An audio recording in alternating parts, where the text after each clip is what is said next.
Salam, sampai berjumpa kembali di dalam se seri ketiga pertemuan kita Pak Remaja.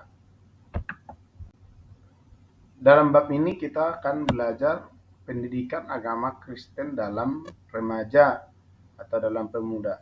Nah, di mana remaja merupakan suatu masalah yang sukar dan penting bagi gereja Kristen dewasa ini. Kaum pemuda di Indonesia tentu saja menyerupai pemuda seluruh dunia, di mana kaum pemuda bergerak dan bertindak, mereka suka berbaris dan beraksi, mereka menggemari perarakan dan upacara, mereka ingin berorganisasi, serta mengikuti kegiatan atau pemimpin yang dikagumi.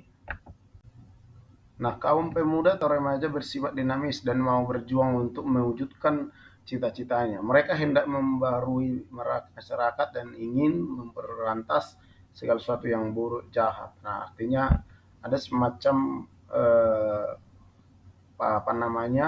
gairah dalam pemuda itu untuk memperbaiki yang kurang baik menurut mereka. Bahkan semangat pemuda itu luar biasa sebenarnya. Mungkin termasuk di antara saudara seperti itu, ingin menjadi lebih baik. Nah, jadi pendidikan agama Kristen untuk remaja merupakan pendidikan yang dapat menyadarkan setiap remaja akan Allah dan kasih-Nya dalam Yesus Kristus, agar mereka mengetahui diri mereka yang sebenarnya.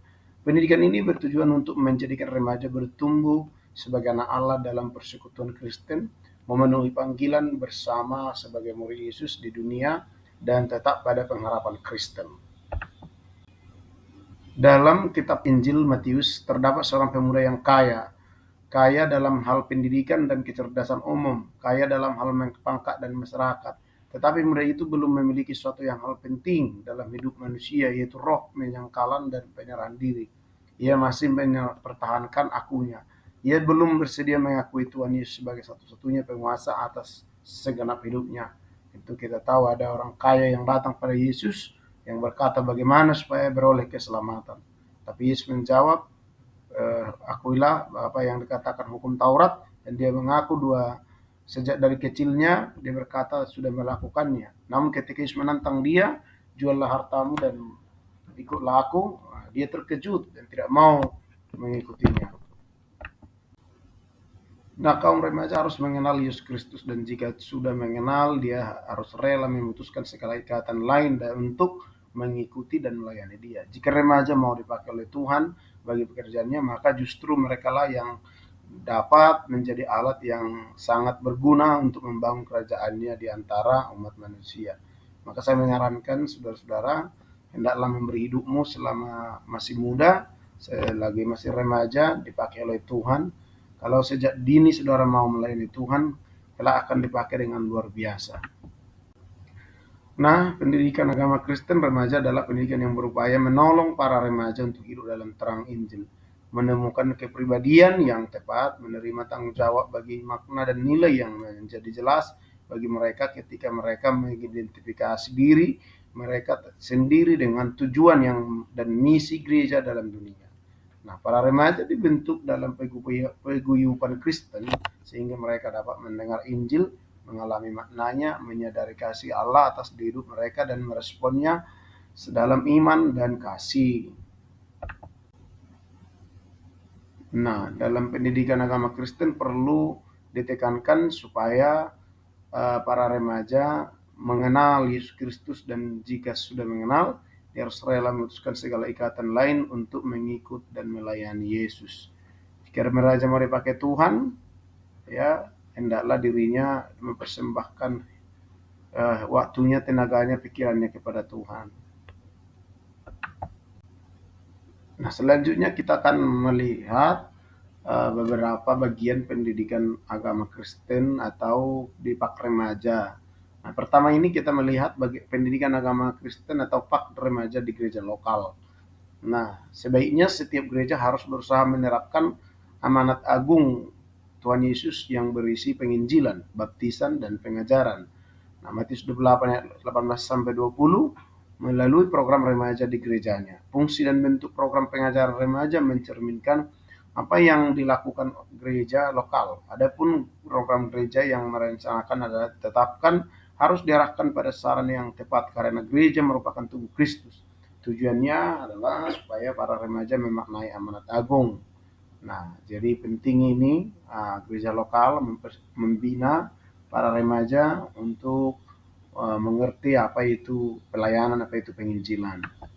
Salah satu tugas gereja lokal adalah menggerakkan remaja untuk menginjil, membawa jiwa-jiwa kepada Kristus Yesus dan mengajar sesuai perintah dan pengajaran dalam firman-Nya. Secara tidak langsung, amanat agung bagi gereja lokal adalah melatih dan memperlengkapi remaja supaya mereka dapat menginjil dan menumbuhkan iman sehingga mereka melayani Tuhan. Nah, setiap remaja harus diterima dengan baik di dalam gereja lokal. Kemudian mereka diajar tentang keselamatan, pertumbuhan iman, Kristen, dan pelayanan. Mereka harus diajar kebenaran Alkitab sesuai ya supaya mereka hidup dengan kebenaran Alkitab tersebut dan bertumbuh di dalam Kristus. Mereka harus dilatih untuk membagikan dirinya, membagikan imannya, dan saling menumbuhkan iman melalui pelayanan dan perbuatan mereka. Nah, kemudian dalam mengembangkan program, gereja lokal harus dilibatkan dan melayani setiap pribadi secara utuh. Sisi intelektual, sikap, perasaan, kehendak, dan kapasitas yang berhubungan dengan Allah dan sama harus mencakup 5 hal utama, yaitu pengajaran, ya, penyembahan atau ibadah, persekutuan dan pelayanan serta penginjilan. Kelima hal itu dilakukan gereja mula-mula sebagaimana digambarkan dalam Rasul 2 ya 41 sampai dengan 47 ini menjadi ya patron atau pentolan kita dalam membina para remaja. Nah, dalam teks tadi atau dalam kisah Rasul tadi bahwa banyak petobat baru yang bertekun dalam pengajaran para rasul, bertekun pada persekutuan.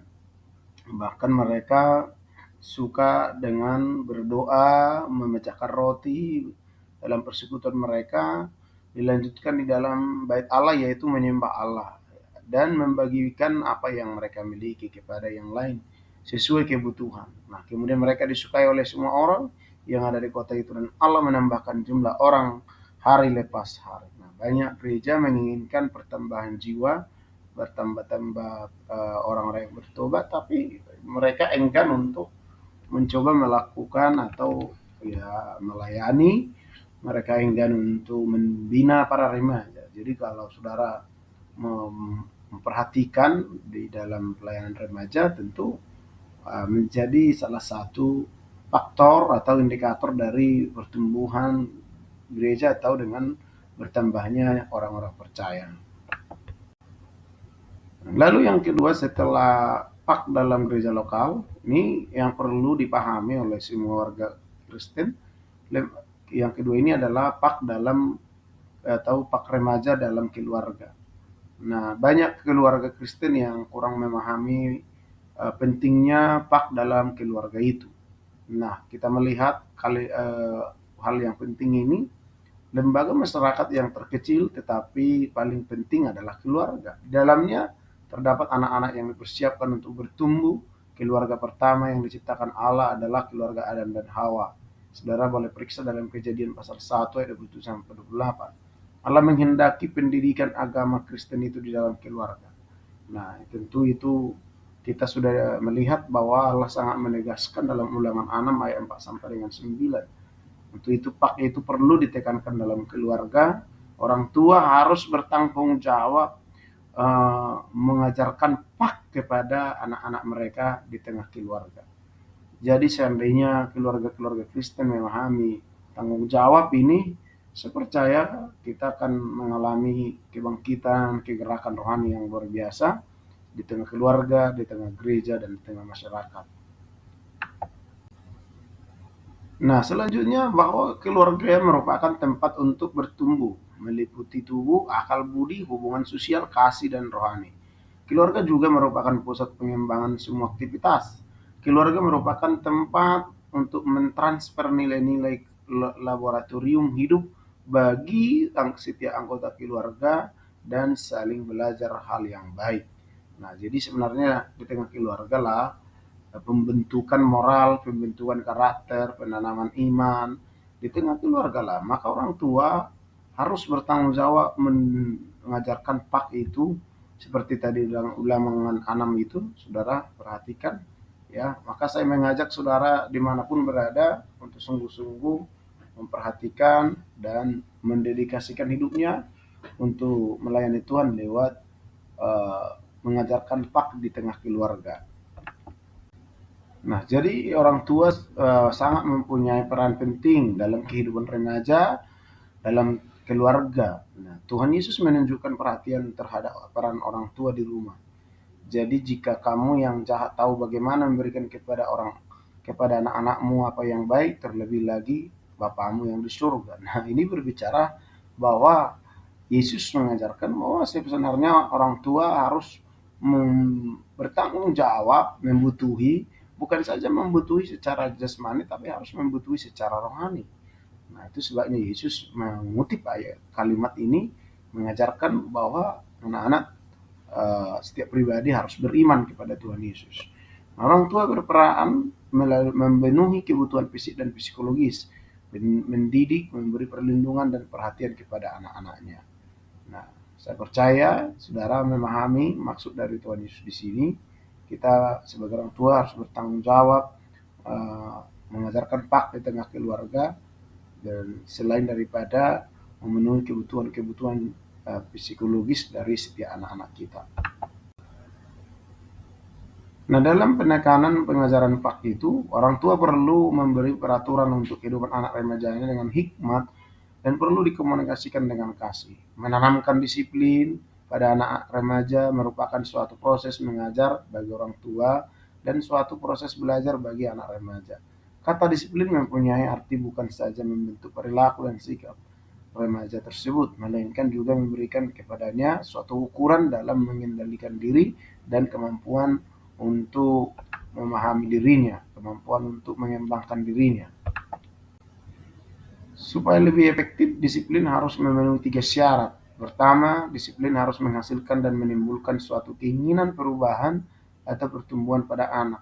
Kedua, dalam menerapkan disiplin harus tetap menjaga harga diri anak. Nah, ketiga, dalam menerapkan disiplin harus tetap memelihara suatu hubungan yang erat antara orang tua dan anak. Nah, kadangkala orang tua dalam rangka mendisiplinkan anak-anak, ya mereka lupa bahwa ya dalam hal disiplin itu perlu dijaga supaya mereka tidak merasa kehilangan jati diri, tidak kehilangan harga diri. Kadang-kadang orang tua dalam rangka mendisiplinkan berkata kotor, berkata kasar, bahkan dalam mendisiplinkan mereka menyakiti. Nah, sebenarnya itu kurang bagus.